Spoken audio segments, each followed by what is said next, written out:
my little smut muffins and romance connoisseurs. Happy New Year and welcome back to Beth's Naughty Reads. Today I'm super excited to tell you about Callie Hart's Quicksilver.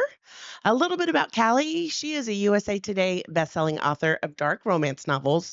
She describes herself as an obsessive romantic who loves throwing a dark twist into her stories. Uh, Callie says she likes to travel and often will write her books while she's traveling and on the road, drawing inspiration from her surroundings. Um, Today, like I said, Quicksilver is the book that we'll be looking at. Quicksilver is book one of the trilogy of the Fae and Alchemy. Quicksilver was released in September 2024. Brimstone, book two of the series, was just released this past November. And if you're anything like me, you wait till closer to book two release so that you can read book one and immediately jump into book two. There was a lot of social media excitement around the November release of Brimstone, so I was super stoked to read book one. Well, the joke is on me because I started reading and gobbling up book one, grabbed book two, and then discovered there's a book three that will release late 2026, like a whole year later, November 2026. Can you play that? Oh. There we go. What do you mean? What do you mean? I mean, I just, thank you for Jump Read for perfectly capturing my reaction when I saw there was a book three. So I would still encourage to read it. It's a great book. It is a enemies to romance, enemies to lovers, forced proximity, romantasy. The main female character is Saeris Fane. By trait, she is a metal forger. She learned how to start working with metal when she was very young after the passing of her mother. Her and her brother live in the third ward, which in their area is the poorest ward in the Ziveran city. In the third ward, water is life, and the queen gives just enough for them to not die. So really, everyone is fighting to get what they need to keep themselves and their loved ones alive. Saeris also is a desert thief whose only priority is staying alive and protecting her brother. Living in this ward has made her hard and untrusting of people and people she doesn't know.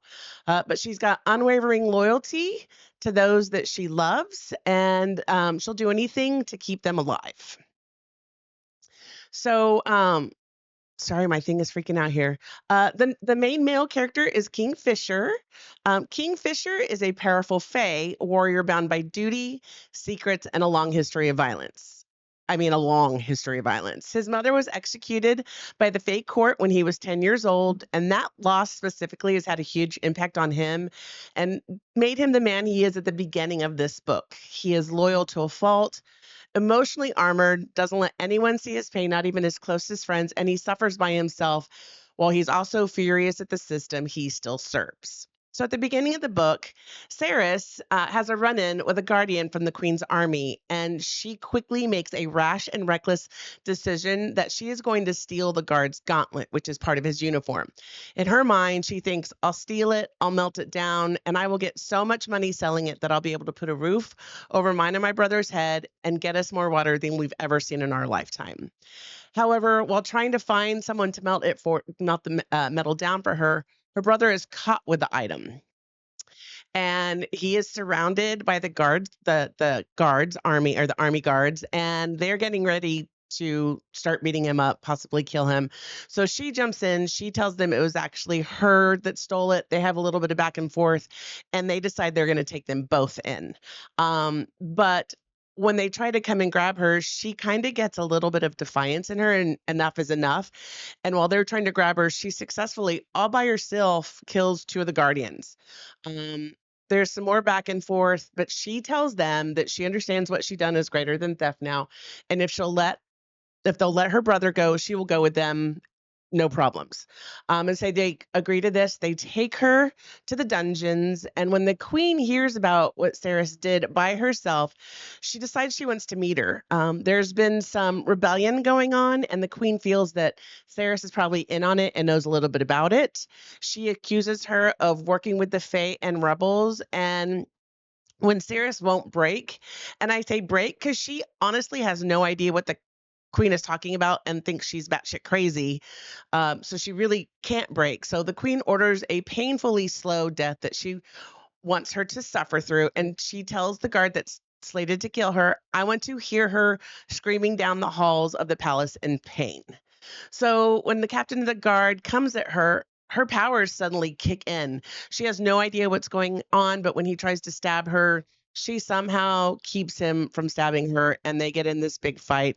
And she is mortally wounded. He is mortally wounded, but she needs a sword. And so she sees this sword that she hadn't noticed before, and she grabs it. And she is able to release this sword. At first, she thought it was a handle. She didn't think it was going to budge, but she releases it, and all of a sudden, the pond of cement that was next to it comes to life, and it's a gate of silver moving liquid. And out of that gate comes a larger than life menacing figure. And that's when we're introduced to Kingfisher, who rescues her and takes her back to his home in Yavalia. Here, Saeris learns of the Fae, because they've always just been a myth and a century long war that they have been fighting. And they begin to believe that Saeris can help them win this war. She really doesn't have any idea what they're talking about, and so she thinks they're kind of crazy, but she decides that she is against the queen who is waging this war as well, and she will work with them to figure it out. So they begin, Saeris and Kingfisher, to work together. And at first, they just tolerate each other. As they go through this journey and they uncover what's going on and who's involved and what Saeris's powers are, they begin to care for each other. And when Saeris learns what she is to Velia and Kingfisher, she knows life will never be the same. So let me give you, I'm going to do just a couple excerpts from the book. So this is a part where we're really starting to see Kingfisher change his feelings and ideas about Saeris. So Carry On, which is another big character in the book, calls Saeris Sunshine in front of Kingfisher, and this is his response. Don't call her Sunshine, he commanded. Why not? If Carrion's plan was to poke the bear, then he sure as hell knew how to go about it. But Kingfisher didn't respond to the taunting noted in his question. He just cocked his head a little, nostrils flaring, and spoke in a low rumble. Because she is the moonlight, the mist that shrouds the mountains, the vital electricity in the air before a storm, the smoke that rolls across a battlefield before the killing starts. You have no idea what she is, what she could be. You should call her Majesty. I don't know. I just like that. It's like when he's really starting to understand how exceptional he is, and he wants everybody else to start to appreciate her that way as well. So the second excerpt is Kingfisher telling Saeris what she's about to experience.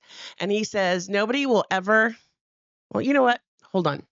I got something better. Honey, will you play that clip I gave you? Nobody will ever you the way I'm about to you, Saeris Fane. I'm about to introduce you to all 7 gods.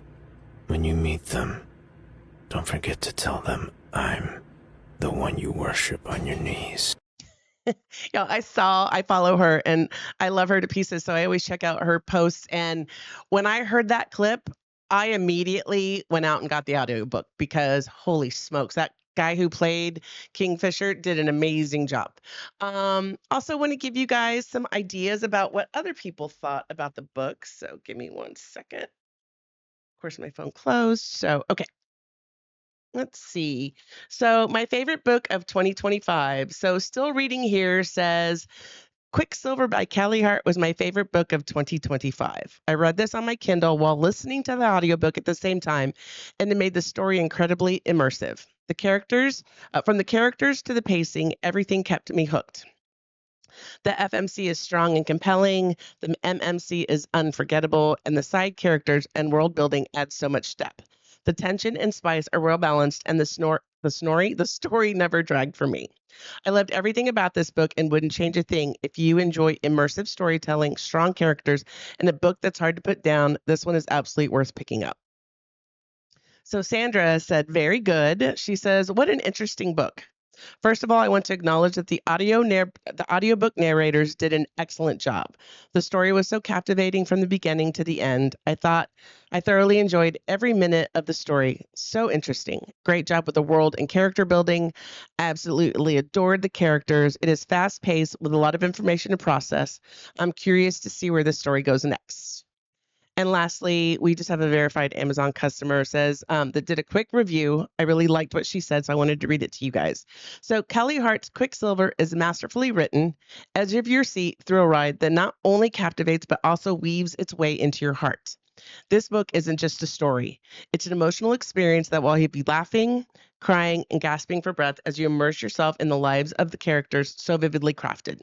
They feel like family by the end. From the very first page, Hart pulls you into a world of raw emotion, breathtaking twists, and heart-pounding suspense.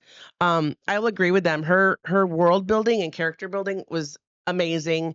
I gave this story a 5-star. It is, like I said, a forced, like a forced proximity, enemies to lovers. When the audiobook was released, it was so good. And I heard that clip that I read and listened together, which was amazing. So if you have the ability to do that, I would really recommend you doing it that way. It's got a lot of touch her and unalive you. Siri's a badass. She doesn't know she's a badass, but once she begins to understand what she's capable of, she really starts to believe in herself, and you see her kind of transition to this strong, independent woman. Kingfisher is at war with himself and fighting his feelings so hard that eventually he just finally gives in, and it's magical. The spice rating is 2. It is definitely a slow burn in the best possible way. There's so much sexual tension and angst, and you're just waiting for them to finally like get together. And once Kingfisher gives in to his feelings about her, he gives the best dirty talk, y'all. So it's a lot like that clip, but there's a lot more. It's super smoking hot. If you haven't already checked out Callie's social, you will see a lot of this and her book 2, Brimstone. I would highly recommend you read it, put it on your TBR. If you'd like to have the whole series, then wait till next November. I would also say follow her on the social medias. You can follow her on Instagram and TikTok as Callie Hart author, and she will give you a lot of insights into the books as well as release dates and or tours that she's doing. Last thing I'll say to you guys is if you're looking for something to do, go check out The Bar is Open with Beth and Greg. It's a show I do with my babe. We sometimes get a little obnoxious, a little inappropriate and silly, but we always promise you a really good time. Other than that, you guys check out this book. It's amazing, and I'll see you next time. Have a great rest of the week.